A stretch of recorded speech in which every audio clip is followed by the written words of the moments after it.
Javier Ríos era, en esencia, un hombre invisible. A sus 45 años, su existencia se había mimetizado con el paisaje polvoriento de las afueras de Oaxaca de Juárez, tan integrada al entorno como los nopales resecos que crecían a la orilla de la carretera. El olor a gasolina era su perfume perpetuo, una capa invisible que se adhería a su piel y a su ropa, el recordatorio constante de su lugar en el mundo, frentista en una estación de Pemex. Por más de 20 años había sido un fantasma funcional, un par de manos que llenaban tanques, limpiaban parabrisas y recibían billetes gastados con una sonrisa cansada que nunca llegaba a sus ojos. Observaba el ir y venir de vidas ajenas, fragmentos de conversaciones, risas y llantos que se desvanecían con el rugido de los motores, dejándolos siempre atrás, en el mismo punto de partida, con el sol implacable de Oaxaca como único testigo de su inmovilidad. Su vida era un ritual de repetición, una coreografía predecible diseñada para evitar cualquier sobresalto.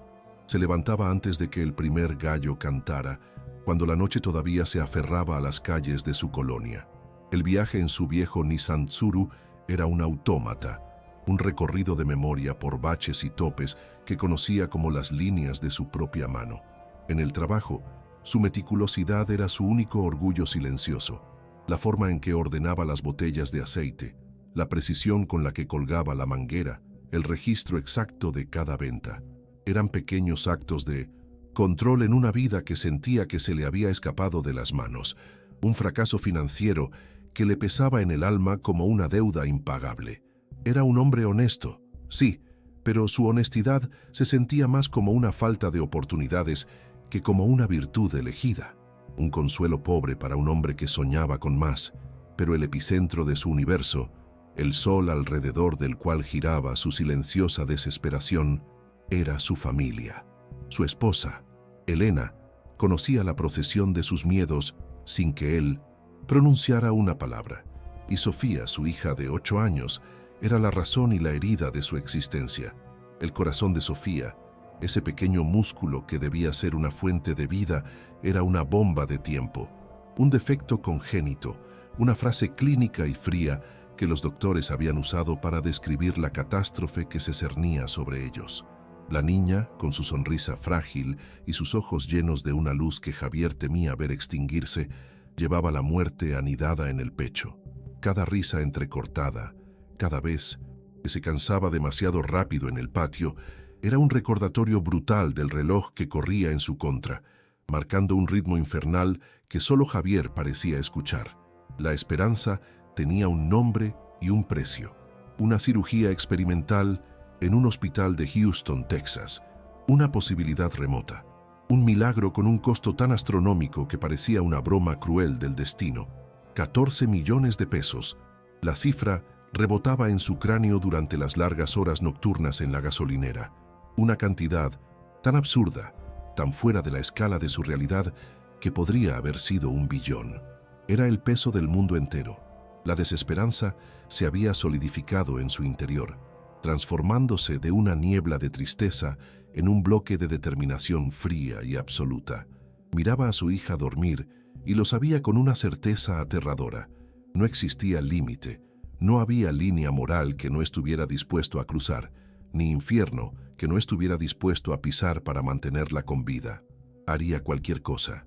Y el universo, en su indiferencia, parecía estar a punto de tomarle la palabra. Fue en ese estado de alerta silenciosa que comenzó a notar el patrón. No fue una revelación súbita, sino una conciencia que se fue filtrando lentamente a través de años de observación pasiva. Cada último viernes del mes, como una macabra celebración de fin de ciclo, un camión de carga viejo y destartalado, de esos que parecen sostenidos por pura terquedad, se estacionaba en la zona más oscura del lote, lejos de las luces fluorescentes que delataban las manchas de aceite en el pavimento. Poco después, una SUV de lujo, con los vidrios tan polarizados que parecían devorar la luz, se deslizaba a su lado. Un hombre bajaba del camión, otro de la camioneta. Había un intercambio rápido, una maleta por un portafolio. Javier, desde su cubículo de cristal, lo había visto docenas de veces, un especialista en no involucrarse, en mirar sin ver. Aquella noche, sin embargo, el ritual se rompió. La coreografía del crimen falló.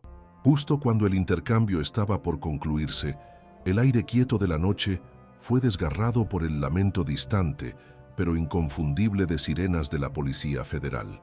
El sonido se acercaba rápido, una onda expansiva de pánico que golpeó a los hombres en el lote. La transacción se abortó en un instante de movimientos torpes y maldiciones ahogadas. En su prisa por desaparecer, por evaporarse antes de que la ley cayera sobre ellos, los ocupantes de la SUV tomaron una decisión desesperada. En lugar de huir con el dinero, lo escondieron. Agarraron la pesada maleta de lona y la embutieron con violencia en el compartimiento del neumático de repuesto bajo el chasis del camión de carga abandonado, un escondite improvisado con la intención clara de recuperarlo más tarde, cuando la noche volviera a ser segura para ellos. Javier lo observó todo, inmóvil, una estatua de carne y hueso en medio del caos. Vio cómo la SUV de lujo arrancaba con un chirrido de llantas, desapareciendo en la oscuridad, y cómo el chofer del camión se escabullía a pie en la dirección opuesta. Y luego el silencio, un silencio denso, pesado, cargado con la electricidad de lo que acababa de presenciar. La sirena se desvaneció, una falsa alarma o una intervención en otro lugar. Pero el camión seguía ahí, una bestia de metal dormida que guardaba un secreto millonario en sus entrañas. Por primera vez en 20 años, la curiosidad de Javier fue más fuerte que su instinto de supervivencia. Una fuerza magnética, una atracción fatal, lo empujó fuera de su caseta y lo guió a través del asfalto hacia el vehículo abandonado, cada paso resonando como un martillazo en el silencio de la noche. El miedo era un sabor metálico en su boca. Se arrodilló sobre el pavimento sucio, sus manos acostumbradas a la rutina inofensiva de su trabajo, ahora buscando el mecanismo para liberar la llanta de refacción. El compartimento se abrió con un quejido oxidado, revelando no una llanta, sino una gran maleta de lona negra, sucia y abultada de una forma casi obscena. Por un momento solo la miró, su mente luchando por procesar la realidad de lo que estaba viendo. El corazón le latía en la garganta, un tambor salvaje que ahogaba cualquier pensamiento racional. Con dedos temblorosos que apenas le obedecían, tiró del cierre. El sonido del zipper al abrirse fue como un trueno en el silencio de su vida, un punto de no retorno anunciado por el correr de dientes metálicos. La visión lo dejó sin aliento. No eran solo billetes, era una montaña, incontables fajos de billetes de 500 pesos, perfectamente alineados, compactados, casi vibrando con una energía propia. 14 millones de pesos. El número apareció en su mente, no como una cifra, sino como una llave, la llave de la vida de Sofía. En ese instante su conflicto interno se convirtió en una guerra relámpago. Su identidad, construida sobre 2 décadas de honestidad silenciosa y anónima, se enfrentó a la imagen del rostro de su hija, a la posibilidad de borrar la sombra de la enfermedad de sus ojos. El peso de su fracaso, de su incapacidad para proveer, se evaporó, reemplazado por una claridad terrible y abrumadora. La moralidad era un lujo que un padre desesperado no podía permitirse. No hubo más deliberación. La decisión ya no le pertenecía a él, sino al amor primal y feroz por su hija. Sus manos, que antes temblaban de miedo, ahora se movían con una seguridad que no sabía que poseía. Agarró la maleta con ambas manos, sintiendo el peso increíble de su nueva realidad. Era el peso de la esperanza y de la condenación, todo en uno. Se levantó, ignorando el dolor en sus rodillas, y caminó con pasos firmes hacia su tsuru. Abrió la cajuela, un espacio usualmente reservado para herramientas y trapos sucios, y depositó la fortuna robada en su interior. El sonido seco de la tapa al cerrarse fue el punto final de su antigua vida. Encendió el motor y se alejó de la gasolinera, no hacia su casa, sino hacia la negrura de la carretera. Un hombre común convertido en ladrón, un fantasma que había decidido por fin perseguir en lugar de ser perseguido. No había vuelta atrás. El Nissan Tsuru se devoraba el asfalto oscuro, alejándose de la vida que Javier conocía con cada kilómetro que pasaba. El volante se sentía resbaladizo, bajo sus manos sudorosas, y el motor del viejo coche parecía jadear con el mismo pánico que galopaba en su pecho. La adrenalina era un incendio en sus venas, una mezcla tóxica de euforia y terror puro. Cada par de faros que aparecía en el espejo retrovisor era un ataque al corazón, la inminente llegada de los dueños del dinero, los hombres sin rostro que había estafado. La maleta en la cajuela ya no se sentía como una solución, sino como una bestia enjaulada, un monstruo que había desatado y que ahora viajaba con él. No podía ir a casa. El pensamiento de llevar ese peligro al umbral de su puerta, al mundo de Elena y Sofía, era una profanación impensable.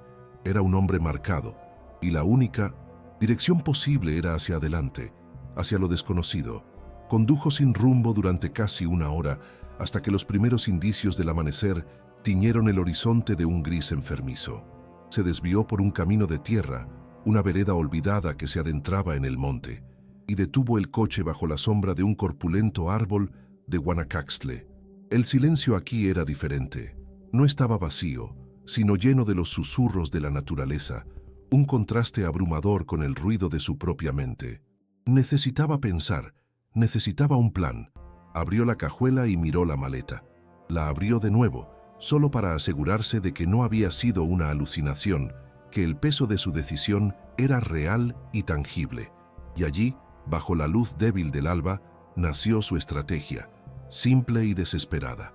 Usaría una porción minúscula del dinero para enviar a Elena y a Sofía a la Ciudad de México. En el monstruo de la capital podrían desaparecer, al menos temporalmente. Mientras tanto, él correría hacia las montañas, hacia la Sierra Juárez, a un pueblo remoto donde su abuelo había nacido, un lugar del que solo guardaba recuerdos vagos de la infancia. Sacó un puñado de billetes, sintiendo una oleada de náuseas al tocar el dinero maldito. Caminó de regreso a la carretera hasta encontrar un teléfono público, una reliquia de otra época que ahora era su salvación. Marcó el número de su casa, cada tono, una eternidad. Cuando Elena contestó, con la voz pastosa por el sueño, Javier luchó por mantener la suya firme. «Escúchame con atención, mi amor. No hagas preguntas. Empaca una maleta, solo lo esencial. Despierta a Sofía. Vayan a la terminal de autobuses de primera clase. Busquen un lugar discreto y esperen mi llamada. No hables con nadie». El terror en la voz de Elena era una daga en su corazón, pero la cortó antes de que pudiera hacerlo dudar. «Confía en mí, por favor. Es por Sofía. Te amo». Colgó antes de que ella pudiera responder, antes de que su propio valor se desmoronara por completo. El siguiente paso lo sumergió aún más en este nuevo mundo criminal que estaba aprendiendo a navegar a la fuerza. En un pequeño café internet que abría a las 24 horas en un pueblo cercano, compró 2 boletos de autobús de lujo con destino a la Ciudad de México. Usó un nombre falso, pagó en efectivo y envió los detalles de la reservación a un pequeño teléfono desechable que le había dicho a Elena que comprara en la misma terminal. Era un plan lleno de agujeros, frágil y construido sobre la marcha, pero era lo único que tenía. Por un instante, mientras veía la confirmación en la pantalla, el peso de su engaño lo aplastó. Estaba convirtiendo a su esposa en una fugitiva, llenándola de un miedo que no merecía. No solo había robado dinero, estaba robándole la paz a la única persona que amaba, y ese pecado se sentía infinitamente más grave. Mientras Javier luchaba con su conciencia y su torpe plan, en una hacienda de lujo en las colinas de Oaxaca, el amanecer traía consigo noticias mucho más frías. Un hombre impecablemente vestido con un traje de lino blanco, a pesar de la hora temprana, recibió una llamada. Era conocido solo como el coleccionista, un apodo que se había ganado por su costumbre de guardar un recuerdo personal de cada traidor al que castigaba. Escuchó el informe con una quietud antinatural. El punto de entrega había sido comprometido, el camión abandonado, la mercancía desaparecida. No hubo un estallido de ira. En su lugar, una sonrisa delgada y gélida se dibujó en su rostro. El caos era un defecto y la desobediencia una ofensa personal. Para él, la pérdida de 14 millones de pesos era un insulto a su control, una mancha en su reputación de eficiencia metódica. Alguien había introducido el desorden en su universo perfectamente calibrado, y eso exigía una corrección. La maquinaria de los halcones de la sierra se puso en marcha con una velocidad y precisión aterradoras. El coleccionista no movía un dedo. Su voluntad se transmitía a través de una cadena de mando compuesta por exmilitares y especialistas en contrainteligencia.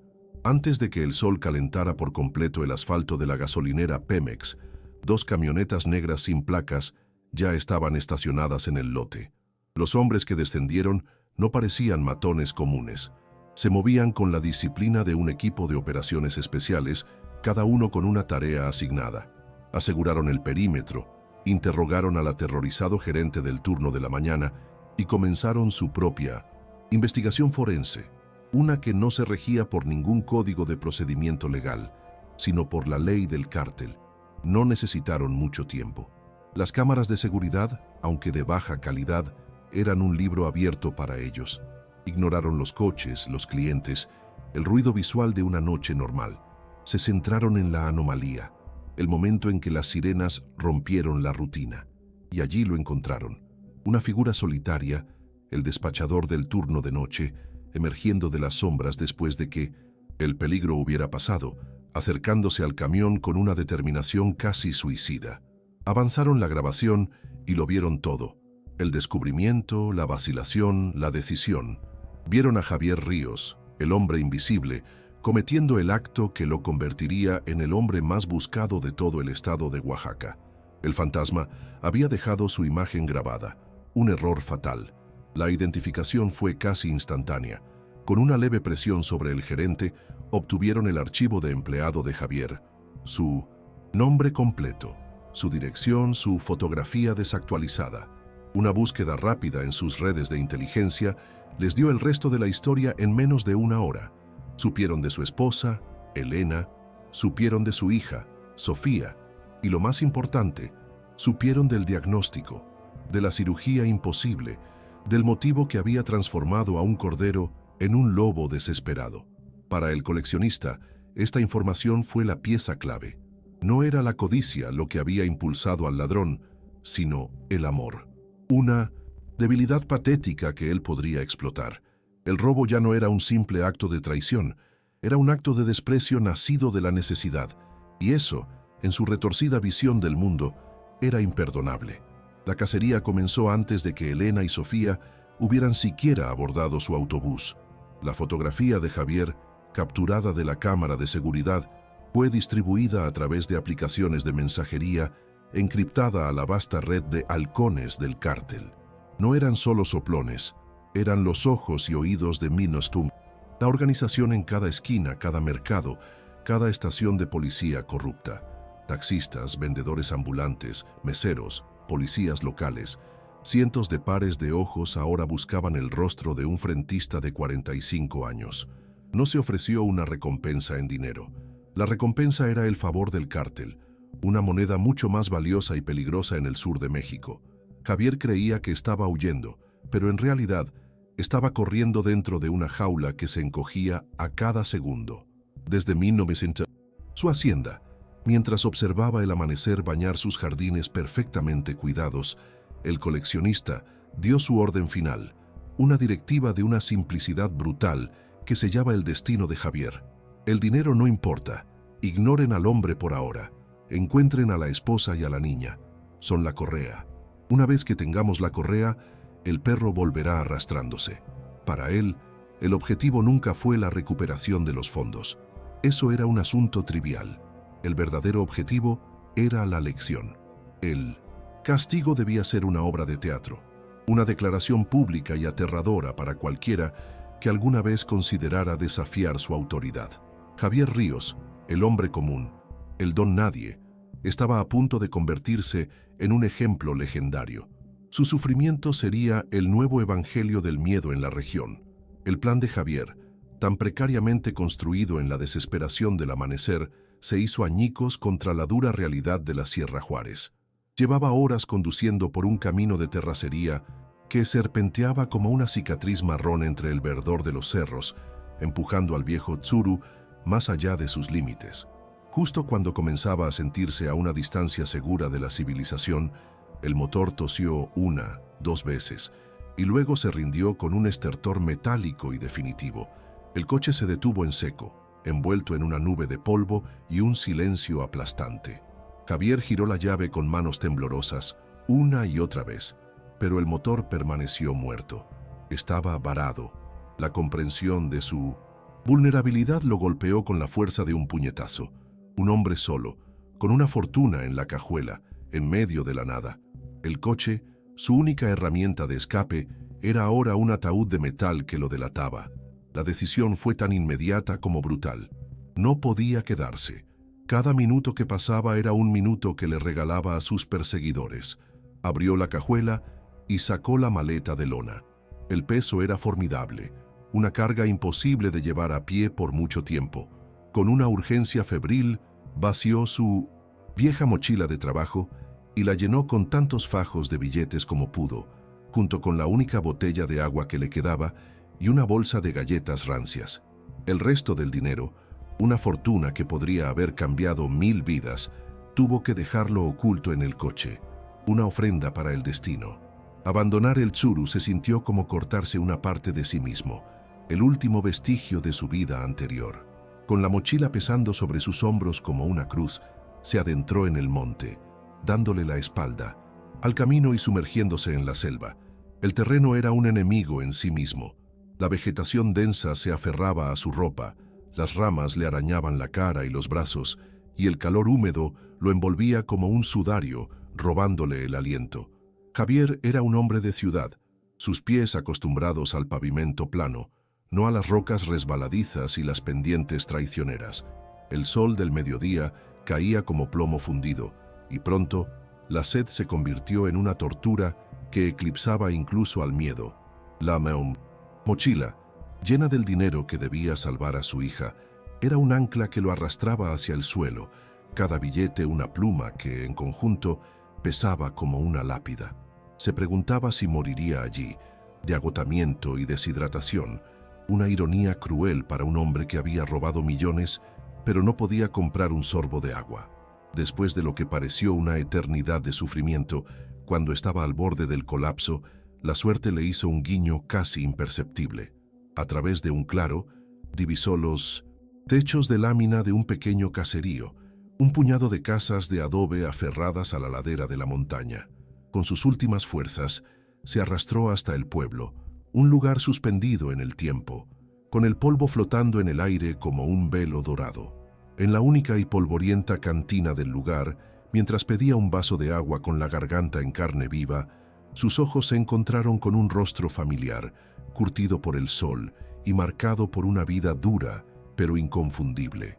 Era Mateo, un amigo de la infancia, un compañero de juegos de un pasado que se sentía a 1000 vidas de distancia. Mateo lo miró, primero con extrañeza y luego con un destello de reconocimiento que se abrió paso a través de las décadas. El hombre frente a él no era el Javier que recordaba, sino un espectro, un animal acorralado con los ojos desorbitados por el pánico. Mateo ya no era un niño. La vida en la sierra lo había convertido en un hombre duro, un guía local que conocía cada sendero y cada sombra de esas montañas. También era un pollero a pequeña escala, ayudando a migrantes a cruzar rutas peligrosas por una tarifa modesta, pero debajo de su exterior pragmático ardía un odio profundo y silencioso. El cártel, los halcones, le habían arrebatado a su hermano menor hacía un par de años por negarse a trabajar para ellos, una herida que nunca había cerrado y que supuraba con un deseo latente de venganza. Sentados en una mesa desvencijada en la parte trasera de la cantina, lejos de oídos curiosos, Javier le contó su historia. No entró en todos los detalles, omitió la cantidad exacta y el origen del dinero, pero le dijo lo suficiente, que había tomado algo que no era suyo de gente muy peligrosa y que necesitaba desaparecer en lo más profundo de la sierra para salvar su vida y la de su familia. Mateo escuchó en silencio, su rostro impasible, pero sus ojos registraban cada palabra, cada temblor en la voz de su viejo amigo. Vio la desesperación pura, la misma que había sentido él al encontrar el cuerpo de su hermano, y en esa desesperación vio una oportunidad, no de riqueza, sino de algo mucho más valioso para él, una oportunidad de golpear al monstruo que le había quitado todo. «Estás metido en un lío de los 1000 demonios, cabrón», dijo finalmente, «pero estás con suerte. Nadie conoce esta sierra como yo, te voy a ayudar». La ayuda de Mateo fue inmediata. Lo sacó del pueblo por un sendero oculto justo cuando el sol comenzaba a ponerse. Mientras caminaban, Mateo se convirtió en su maestro de supervivencia en ese nuevo mundo hostil. Le explicó la cruda realidad de su situación, despojándolo de cualquier ilusión de seguridad. «Olvídate de la policía», le dijo con amargura. «Aquí el gobierno son ellos». Señaló a un joven en una motocicleta que pasaba por un camino lejano. «¿Ves a ese morro? Parece un chamaco cualquiera, ¿verdad? Es un halcón. Por 500 pesos a la semana les informa de cada rostro nuevo, cada coche extraño, cada movimiento sospechoso. Están en todas partes. Javier, no estás huyendo de ellos, estás caminando dentro de su casa». Por primera vez, Javier entendió que el peligro no era una partida de matones persiguiéndolo, sino una red invisible y omnipresente que lo observaba desde 1000 ojos. La red del cártel se extendía como una telaraña invisible, y Javier acababa de entender que estaba atrapado en su centro. Su lucha por la supervivencia apenas comenzaba. Si esta historia te tiene al borde del asiento, no olvides suscribirte a nuestro canal para no perderte cómo termina esta cacería implacable. Déjanos un comentario y dinos desde qué ciudad nos estás viendo. Tu apoyo nos permite seguir contando estas crónicas desde el corazón del peligro. Mateo sabía que los caminos habituales eran un suicidio. Su única esperanza era buscar refugio en un lugar donde ni siquiera el cártel se atrevía a entrar con total libertad. Lo guió durante horas a través de la noche, por cañadas y senderos que solo existían en su memoria, hasta llegar a una comunidad zapoteca aislada, un enclave de resistencia cultural y desconfianza ancestral anidado en el corazón de la montaña. «Esta gente no confía en nadie de fuera», le susurró Mateo mientras se acercaban, «pero odian al cártel más de lo que desconfían de nosotros. Los halcones han intentado apoderarse de sus tierras, cobrarles piso, reclutar a sus jóvenes. Para ellos, somos el enemigo de su enemigo, y eso, a veces, es suficiente para ser un amigo». El encuentro con los líderes de la comunidad fue un ejercicio de tensión y silencio. Eran hombres y mujeres mayores, con rostros como mapas de la propia tierra, surcados por el tiempo y la dureza. Se sentaron alrededor de un fuego bajo un cielo estrellado, y Mateo, hablando en su lengua nativa, abogó por Javier. Explicó la situación sin glorificar el robo, sino enmarcarlo como un acto de desafío contra el enemigo común. Los ancianos escucharon, sus ojos oscuros e impenetrables fijos en Javier, sopesando su alma. Finalmente, una de las mujeres mayores habló, y Mateo tradujo: «Te quedarás, te daremos comida y techo, te diremos por dónde caminan las serpientes. A cambio, tus problemas se quedan fuera de nuestras tierras y tu boca permanecerá cerrada. Esto es Guelaguetza, una ayuda hoy por una ayuda mañana, pero si traes la desgracia a nuestro pueblo, la montaña misma te juzgará». En el refugio de la comunidad, bajo la protección de un código de honor más antiguo que cualquier ley escrita, Javier encontró un respiro precario, una cala de falsa tranquilidad en la tormenta de su huida. Los días se convirtieron en un borrón de tortillas hechas a mano, el olor a humo de leña y el aprendizaje de una nueva forma de silencio.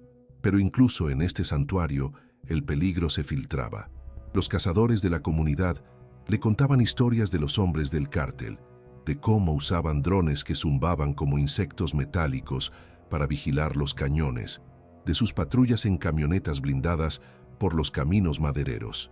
Fue entonces cuando Javier comprendió la verdadera magnitud de su adversario.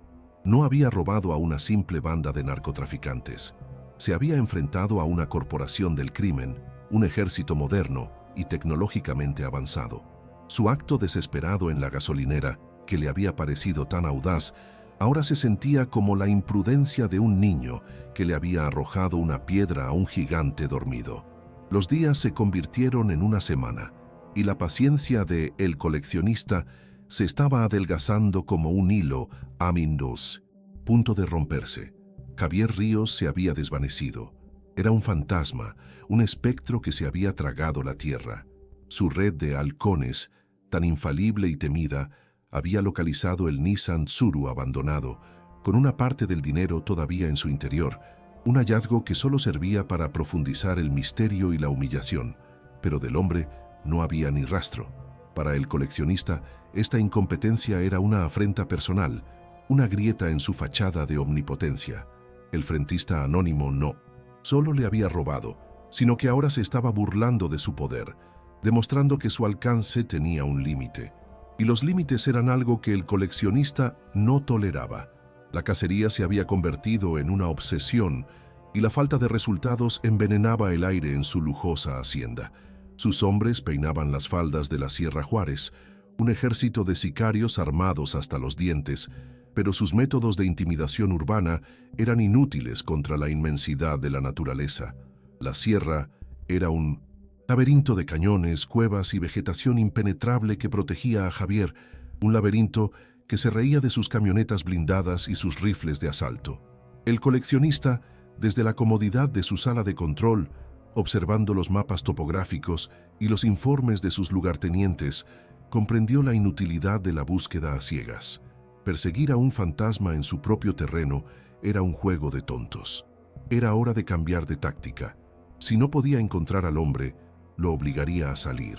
Y para ello debía presionar la herida que él mismo había identificado como su mayor debilidad, su familia. A cientos de kilómetros de distancia, en el monstruo de concreto que es la Ciudad de México, Elena y Sofía vivían en un limbo de miedo. Se habían registrado en un pequeño hotel del centro bajo un nombre falso, un refugio anónimo que se sentía más como una celda. Elena pasaba los días intentando construir una burbuja de normalidad para su hija, jugando con ella a las cartas, leyéndole cuentos, sonriendo con un esfuerzo que le causaba dolor físico. Pero cada vez que Sofía tosía, cada vez que su respiración se volvía un poco más trabajosa, el pánico amenazaba con ahogarla. Por las noches, Elena apenas dormía, sobresaltándose con cada sonido del pasillo, cada sirena lejana, imaginando rostros en las sombras y esperando una llamada de Javier que no llegaba. Vivían suspendidas en el aliento contenido del miedo. La demostración del poder del cártel llegó sin violencia, lo que la hizo aún más aterradora. No necesitaron derribar la puerta, simplemente corrompieron el sistema. Un empleado del hotel, un joven con una deuda de juego o simplemente la codicia en los ojos recibió una oferta que no pudo rechazar. Mientras Elena y Sofía estaban fuera durante una breve caminata para comprar comida, el empleado usó su llave maestra para abrir la puerta de su habitación.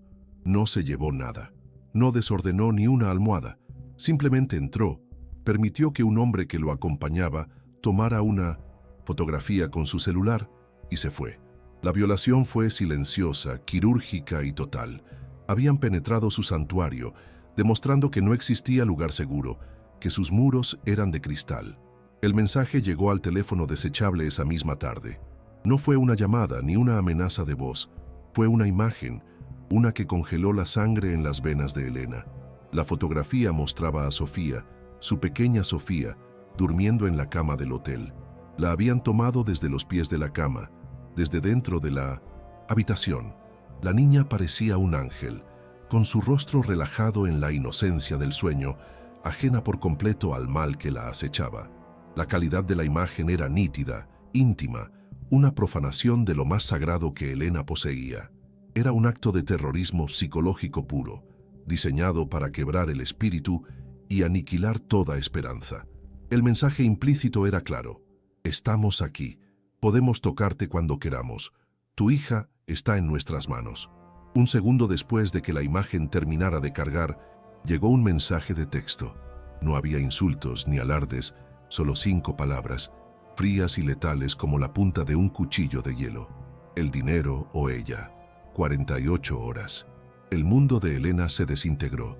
El aire abandonó sus pulmones y un grito silencioso se atoró en su garganta. Miró a Sofía, que ahora dibujaba en una libreta en la mesa, y la vio no como su hija, sino como un objetivo, una pieza de intercambio en una negociación con monstruos. El miedo abstracto que la había acompañado durante días transformó en un terror tangible y paralizante. Estaba atrapada. El ultimátum era una sentencia de muerte, sin importar la elección. El reloj había comenzado a correr, no hacia una cirugía, sino hacia un abismo. En un estado de pánico absoluto, tropezando con los muebles de la pequeña habitación, Elena logró iniciar la enrevesada cadena de comunicación que Javier había ideado. Una llamada a un número de teléfono público en un pueblo de la sierra.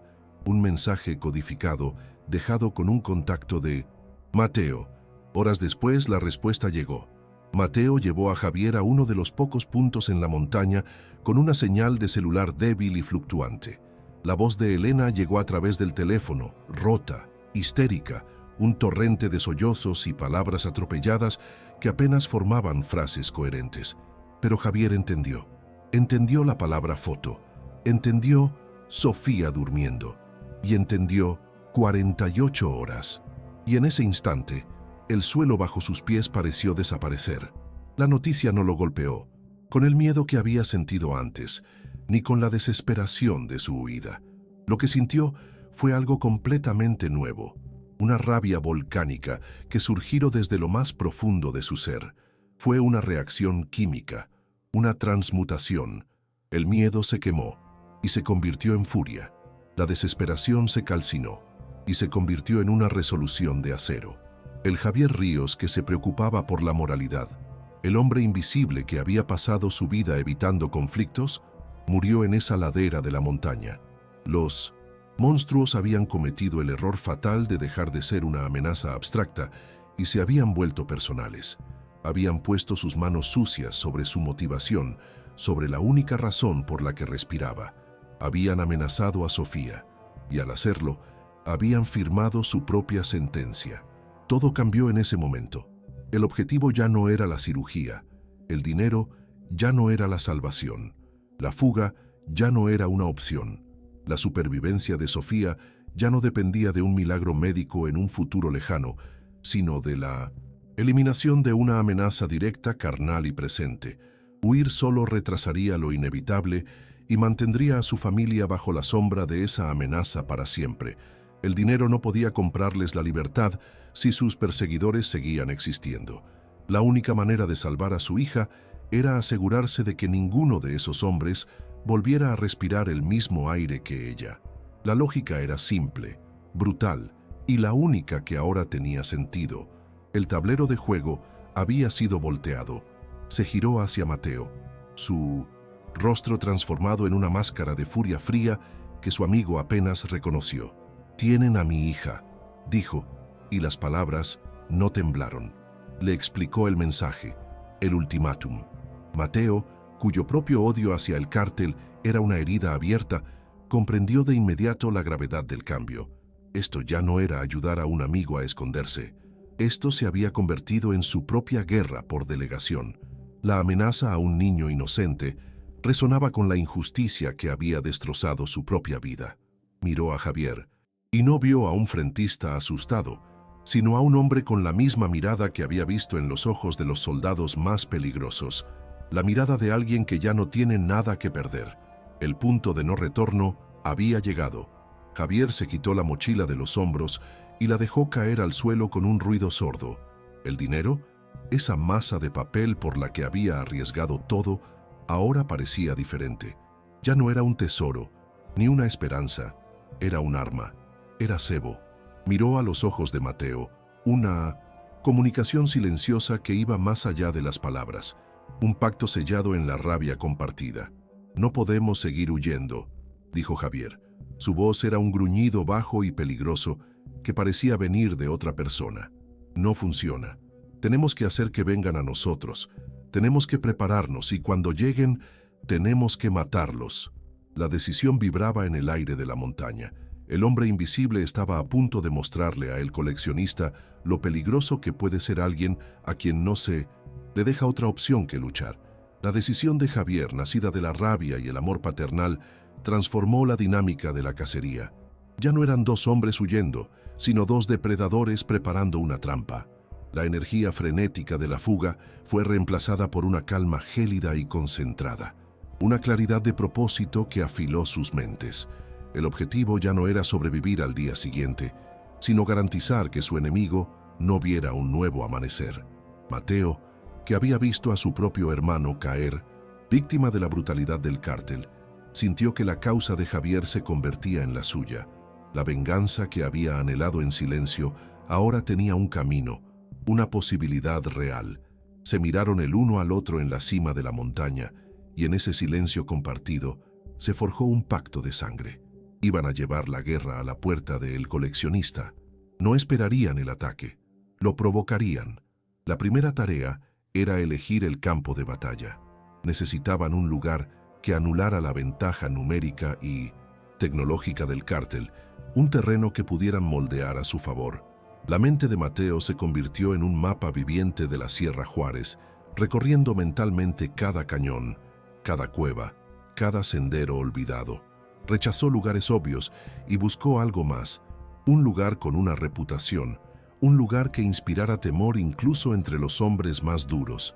Y entonces lo encontró en su memoria, una destilería de mezcal abandonada, una ruina que yacía en el fondo de un cañón tan profundo y traicionero que los lugareños lo llamaban el Espinazo del Diablo. Era el lugar perfecto, un monumento a la decadencia y el olvido que estaba a punto de convertirse en un escenario para la violencia. El Espinazo del Diablo era más que un nombre, era una advertencia.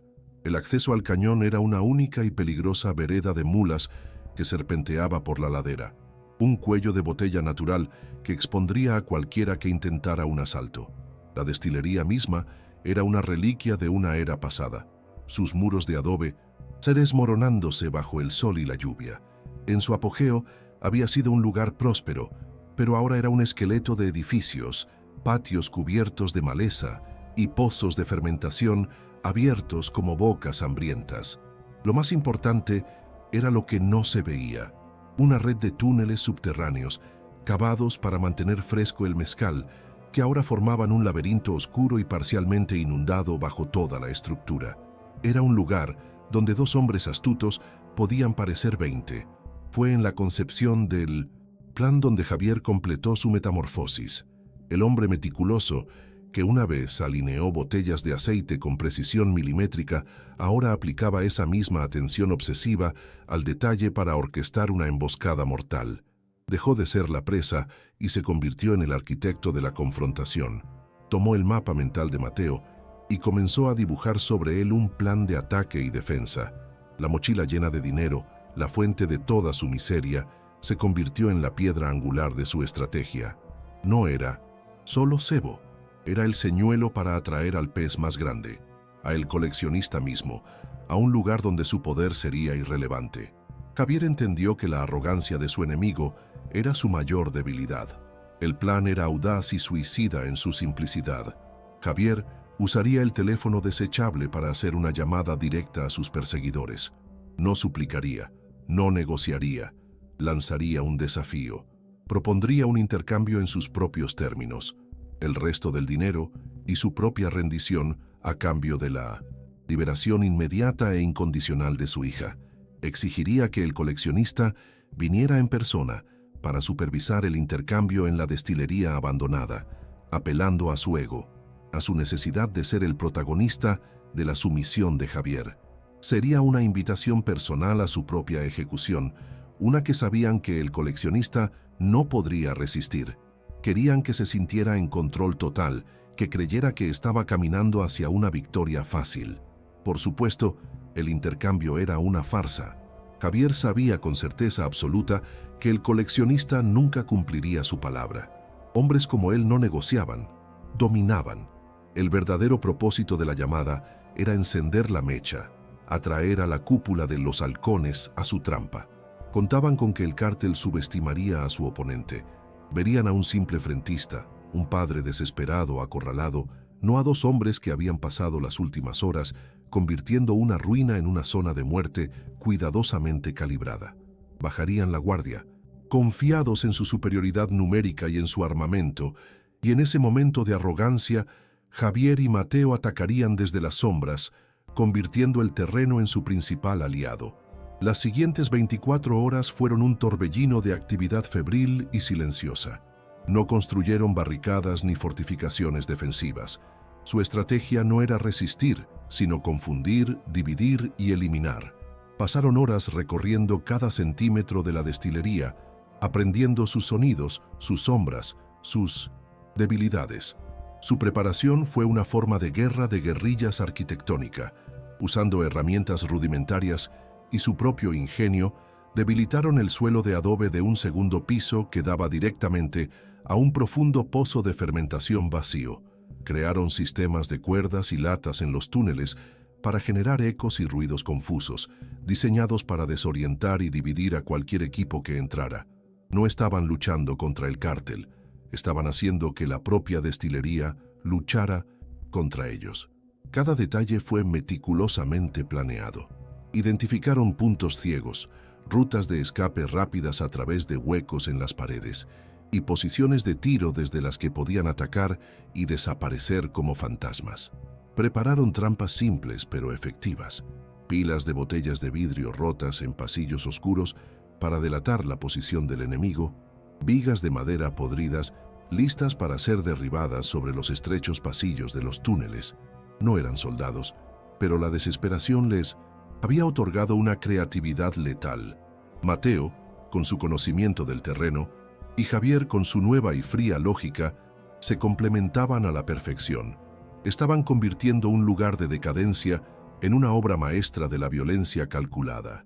La comunidad zapoteca, aunque se negó a participar directamente en el derramamiento de sangre que se avecinaba, les proporcionó un apoyo invaluable.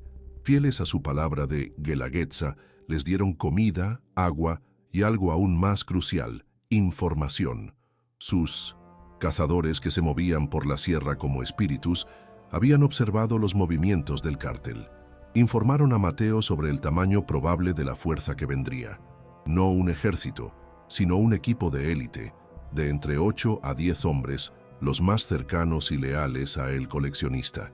Esta información fue vital, permitiéndoles a Javier y Mateo afinar su plan, sabiendo que se enfrentarían a la calidad y no a la cantidad. El apoyo silencioso de la comunidad fue un recordatorio de que no estaban completamente solos en su lucha. Finalmente, todo estuvo listo.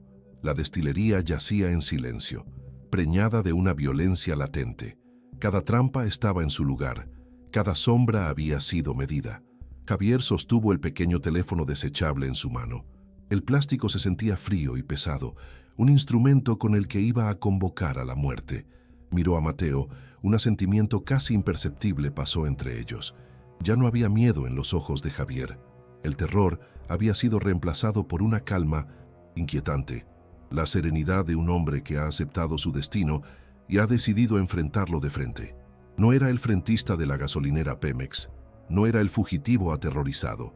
Era un padre que iba a la guerra y estaba a punto de hacer la llamada que iniciaría la batalla final por el alma de su hija. La llamada fue el acto final de su antigua vida.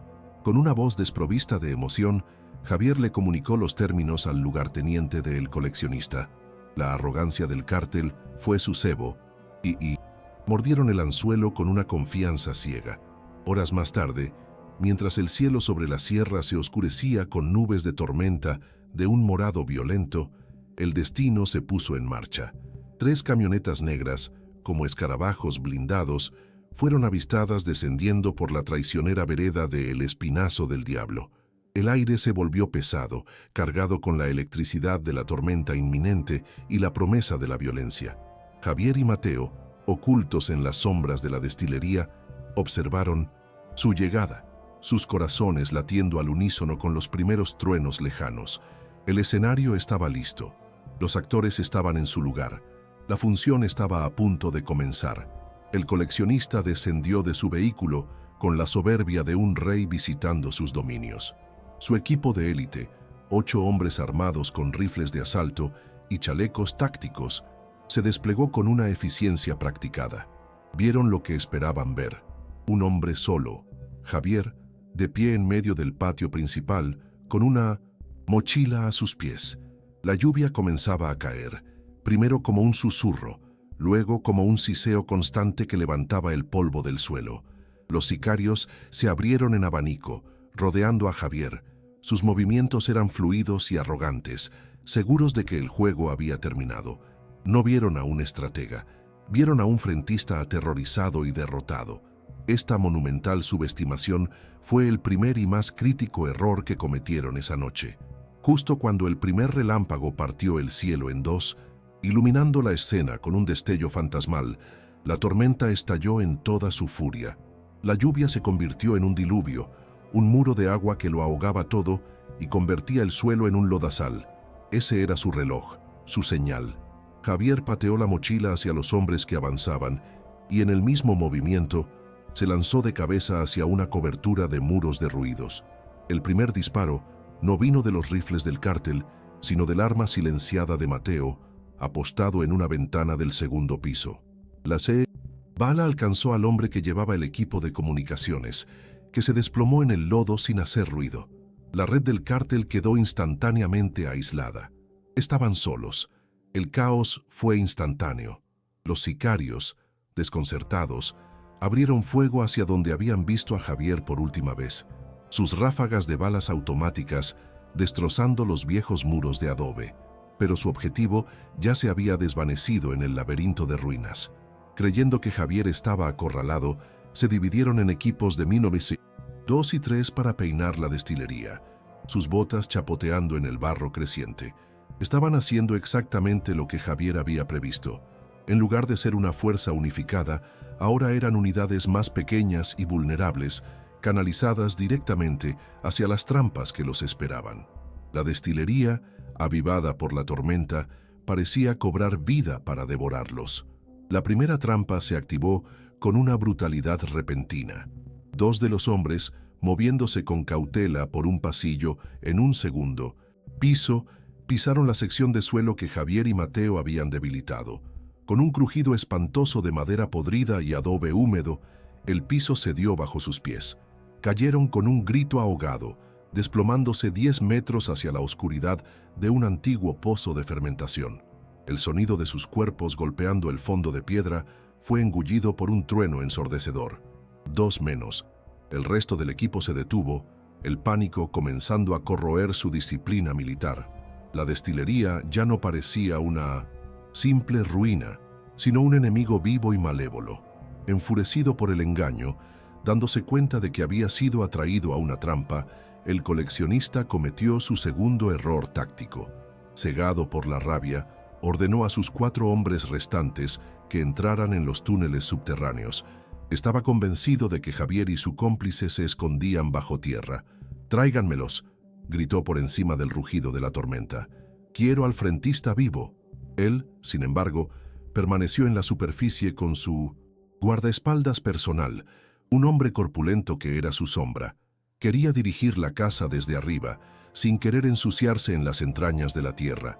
Esta decisión dividió a su fuerza una vez más y lo aisló de la mayor parte de su potencia de fuego, dejándolo vulnerable. Para los sicarios que entraron en los túneles, el infierno se volvió una realidad. La oscuridad era absoluta, rota solo por los haces temblorosos de sus linternas tácticas.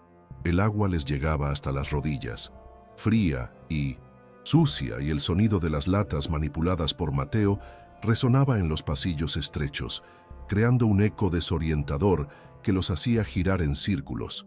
En este reino de oscuridad y agua, Mateo era el rey. Movido por el recuerdo del rostro de su hermano asesinado, se convirtió en un espectro de venganza. Se movía por el agua sin hacer ruido, un fantasma que conocía cada recoveco. Y entonces comenzó a cazar, usando el ruido de la tormenta para enmascarar su violencia. La cacería en los túneles fue una obra maestra de terror. Un sicario avanzaba con cautela por un pasadizo inundado, el haz de su linterna cortando la negrura. De repente, una mano surgía del agua y le tapaba la boca, mientras un cuchillo se hundía silenciosamente entre sus costillas. Mateo lo sostenía mientras la vida se le escapaba, bajando el cuerpo suavemente al agua sin un chapoteo. A otro lo atrajo con un ruido, y cuando dobló una esquina, lo golpeó en la cabeza con un trozo de tubería de hierro, dejándolo inconsciente en el agua turbia. No era una pelea, era una erradicación. La furia de Mateo, contenida durante años, se desató en una violencia precisa y letal, cobrando su deuda de sangre en la oscuridad. Mientras tanto, en la superficie, la tormenta era el escenario del duelo final. Javier sabía que Mateo se encargaría de los hombres en los túneles. Su objetivo era el cerebro, el coleccionista. El hombre invisible usó su conocimiento del terreno para dar un amplio rodeo, moviéndose entre los muros derruidos, usando la lluvia torrencial y los relámpagos como camuflaje. El juego del gato y el ratón comenzó, con un frentista convertido en cazador, acechando al sádico líder del cártel. Javier no tenía la habilidad de un asesino, pero tenía la inteligencia de un superviviente y una causa que lo hacía invencible. No luchaba por dinero ni por poder, luchaba por el corazón de su hija. Con un movimiento audaz, arrojó una piedra contra una pared de lámina a varios metros de distancia. El fuerte ruido hizo que el guardaespaldas se separara del coleccionista para investigar, justo como Javier había planeado. En ese instante, emergió de las sombras. El coleccionista se giró, sorprendido, pero se recuperó rápidamente, levantando su pistola. No fue un tiroteo limpio. Javier, sabiendo que perdería en un duelo de armas, se arrojó al suelo y lanzó un puñado de lodo a la cara de su enemigo. El coleccionista, momentáneamente cegado, disparó a ciegas, dándole a Javier la fracción de segundo que necesitaba para abalanzarse sobre él. La lucha fue brutal, primitiva, un choque desesperado en el barro. El coleccionista era más fuerte, pero Javier era impulsado por una furia sobrehumana. Mientras rodaban por el lodo, la mano de Javier encontró lo que había estado buscando: una varilla de metal oxidado que había escondido previamente cerca. Con un grito que era mitad rabia y mitad dolor, hundió la punta afilada en el muslo del coleccionista. El líder del cártel aulló de dolor y rabia, golpeando a Javier para quitárselo de encima. Levantó su pistola para ejecutar al hombre que lo había humillado, para terminar el trabajo. Pero justo cuando su dedo se tensaba en el gatillo, un nuevo sonido cortó el estruendo de la tormenta. No eran truenos, eran los motores pesados y distintivos de vehículos militares. Como un giro inesperado del destino, una patrulla del ejército mexicano, que había sido desviada a la zona por los informes anónimos de los cazadores zapotecas sobre Pinzoncintosin, actividad sospechosa y disparos, estaba llegando a la boca del cañón. El sonido de los camiones pesados y la posibilidad de un enfrentamiento con una fuerza militar superior fue suficiente para romper la resolución de los sicarios. El guardaespaldas y los dos supervivientes que lograron salir tambaleándose de los túneles agarraron a su líder herido y sangrante. Con una última mirada de odio puro hacia Javier, se retiraron, arrastrando a el coleccionista hacia sus vehículos y huyendo en la noche. La batalla había terminado, no por una victoria total, sino por una intervención providencial que le acababa de salvar la vida a Javier.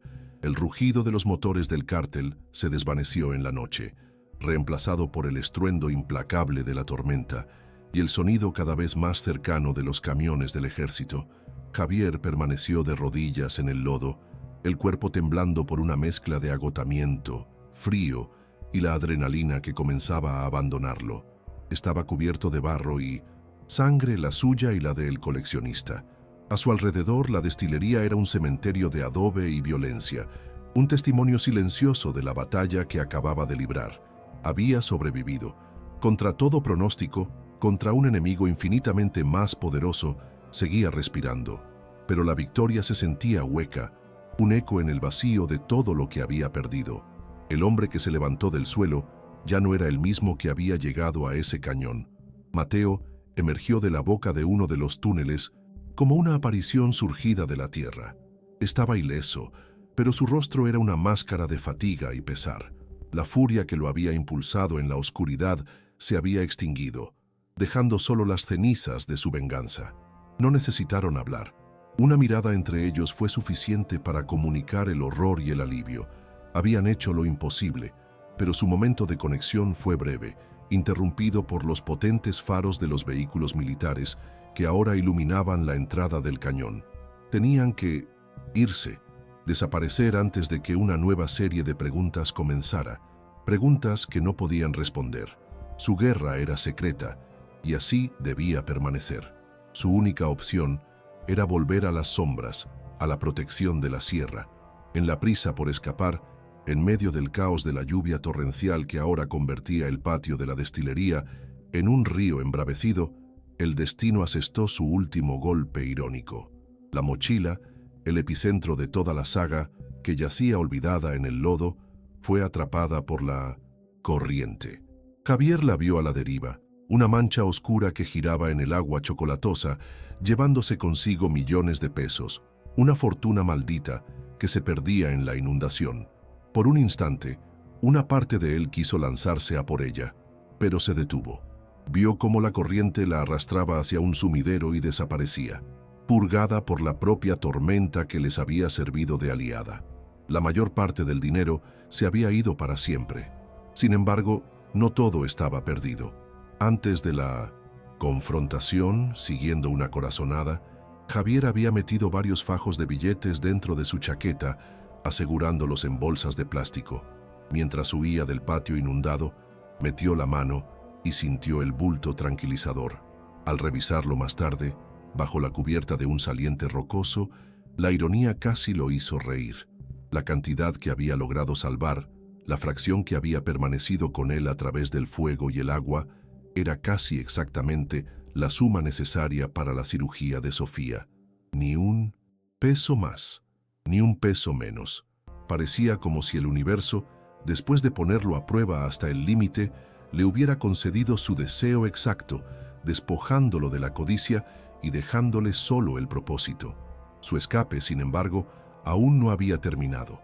Mientras se abrían paso por una ruta de escape trasera que Mateo conocía, una última amenaza los esperaba.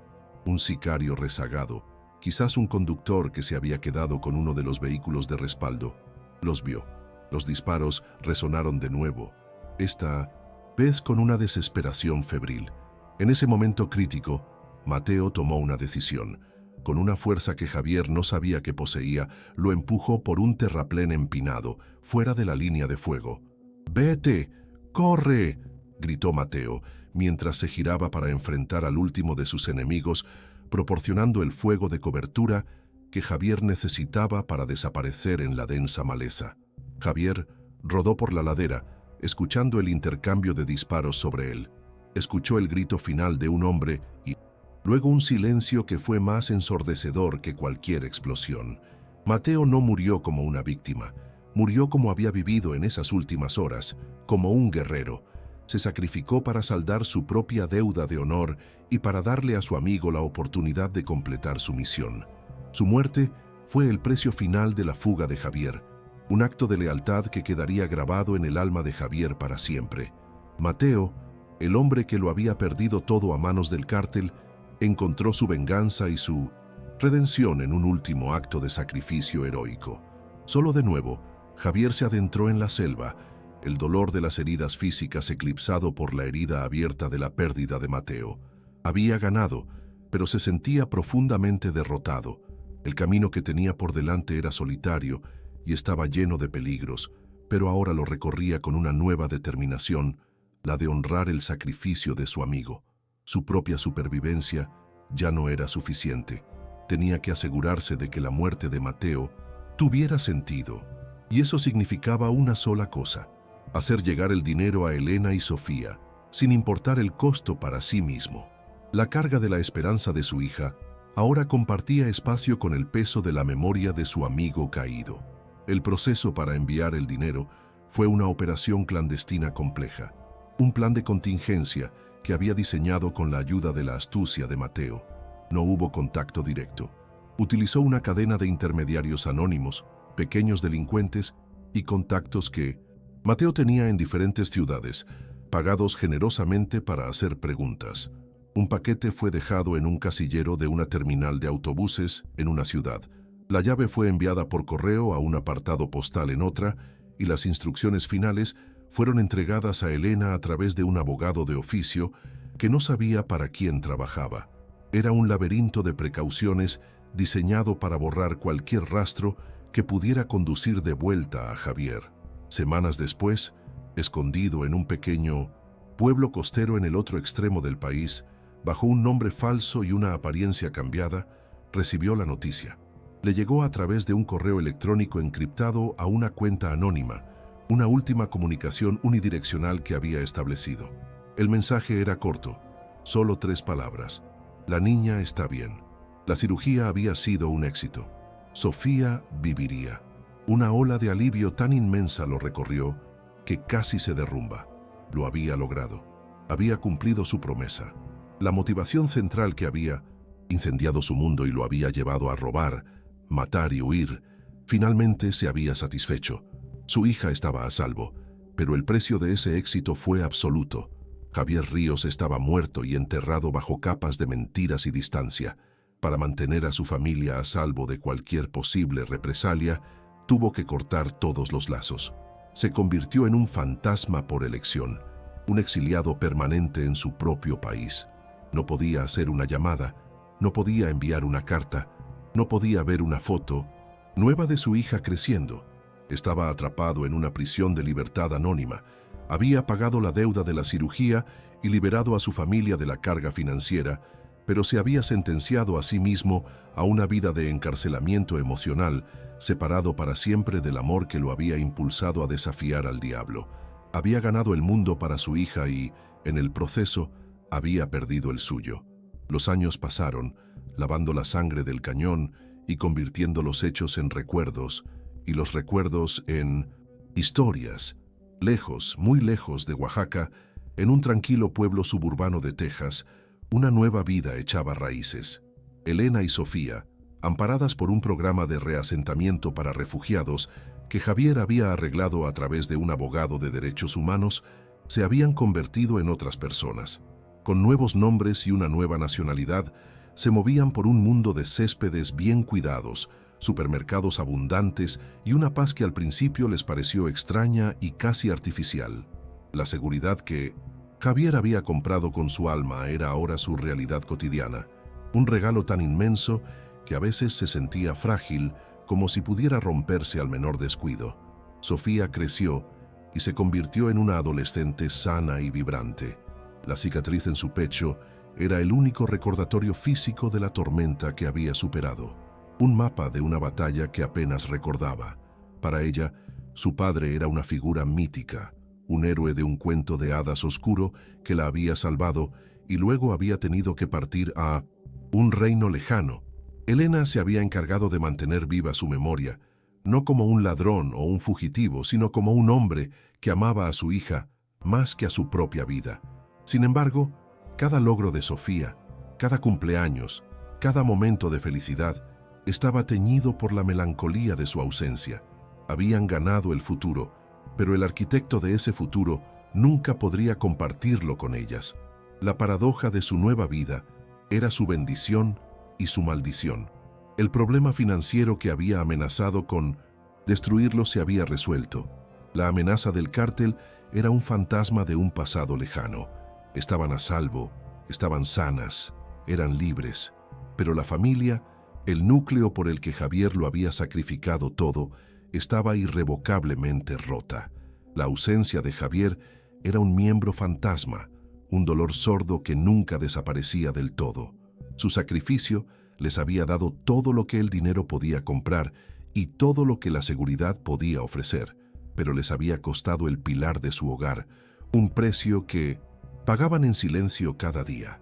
A miles de kilómetros al noroeste, en un polvoriento pueblo pesquero de la costa de Baja California, vivía un hombre solitario. Se hacía llamar Ricardo. Era mayor, su piel curtida por el sol y la sal, sus manos callosas por el trabajo con las redes. Nadie en el pueblo conocía su historia. Para ellos, era simplemente un hombre tranquilo que había llegado un día buscando trabajo y se había quedado. Javier Ríos había sido enterrado en la sierra de Oaxaca, y este nuevo hombre, este Ricardo, era el fantasma que quedaba. Había vuelto a ser invisible, pero esta vez la invisibilidad no era un fracaso, sino un escudo, un exilio autoimpuesto que era la única garantía de la seguridad de su familia. Su vida era un ritual de simplicidad.